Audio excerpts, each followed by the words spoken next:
Desde a separação política de Portugal, em 1822, o Brasil teve 7 constituições, sendo que uma outorgada e 6 promulgadas. Vocês sabem a diferença entre uma Constituição outorgada e uma Constituição promulgada? Em tese, e no final desse vídeo vocês irão compreender o porquê que eu fiz questão de inserir essa palavra, a Constituição outorgada é aquela que foi redigida sem a participação popular, sem a ação de representantes do povo, eleitos pelo povo. Foi o caso da Constituição de 1824, e é com ela que eu vou começar essa história. Em 20 de setembro de 1822, poucos dias após a proclamação da independência do Brasil, aconteceu a eleição para a formação de uma Assembleia Constituinte no país. Por aqueles dias, 14 eram as províncias fiéis a Dom Pedro, que puderam ter os seus representantes eleitos. Contudo, o voto era restrito a homens com idade igual ou superior a 25 anos, bem como que tivessem apresentado um comprovante de renda mínima anual. O voto era vetado para analfabetos, mulheres e também, obviamente, que escravos. A primeira reunião da Assembleia Constituinte do Brasil aconteceu em abril de 1823. Muitos eram os debates, as pautas. Entre elas estava exatamente a discussão, seja de um fortalecimento do governo central no Rio de Janeiro, ou então de uma forma de federação, onde as províncias e as câmaras municipais ganhariam mais autonomia e liberdade para debater com o governo imperial. Entretanto, era preciso, para que isso acontecesse, um legislativo forte. Dom Pedro sempre esteve de acordo com a divisão em 3 poderes, aqueles de Montesquieu: executivo, legislativo e judiciário. Porém, ele não estava pronto para ter os seus poderes restritos. Isso gerou muitos impasses entre o imperador e a Assembleia. Em novembro de 1823, Dom Pedro optou por fechar arbitrariamente a Assembleia Constituinte do Brasil. Só que o país era uma monarquia constitucional. Logo, precisava de uma Constituição. O que ele fez? Ele havia encerrado as atividades do Conselho de Procuradores Gerais das Províncias do Brasil, criado por ele em fevereiro de 1822. Dom Pedro criou, em 1823, o Conselho de Estado, formado por 6 de seus ministros e 4 conselheiros, todos eles ligados ao imperador.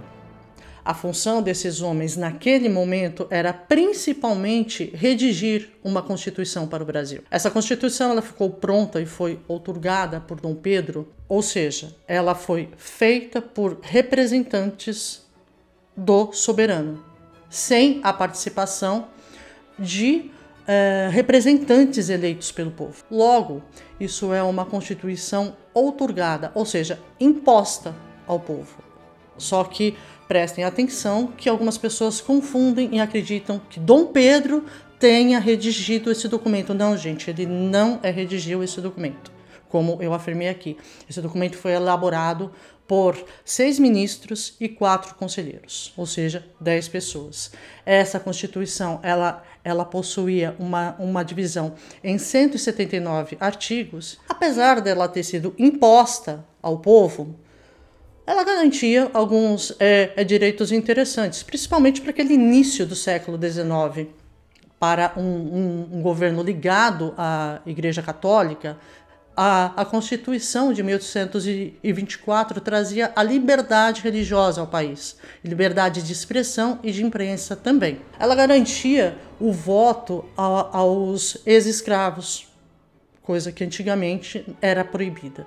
Infelizmente, mantinha a escravidão e também a restrição ao voto, seja de analfabetos e de mulheres e, obviamente, de escravos. Agora, o que é uma Constituição promulgada? Uma Constituição promulgada é aquela feita com a participação de representantes do povo, ou seja, de uma Assembleia Constituinte, como havia sido a proposta ali atrás até novembro de 1823. O Brasil tinha uma Assembleia Constituinte que foi fechada por Dom Pedro.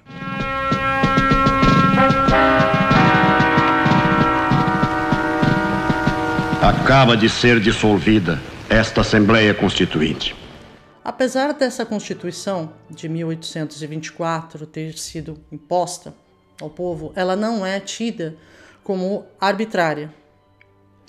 A Constituição mais arbitrária que o nosso país conheceu foi aquela de 1967, que ela foi também redigida por 4 juristas ligados ao regime militar, estabelecido em março de 1964, e ela simplesmente oficializou aquele regime militar e principalmente as ações dos atos institucionais que limitavam os direitos individuais e democráticos. Por isso que eu falei lá no início do vídeo, gente, em tese, uma Constituição promulgada é feita com a participação do povo.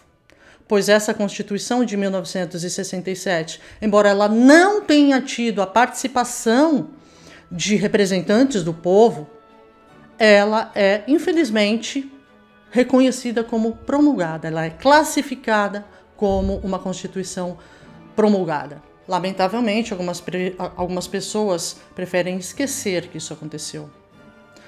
Só que eu gosto muito daquela frase do historiador britânico Peter Burke. A função do historiador é lembrar a sociedade daquilo que ela quer esquecer.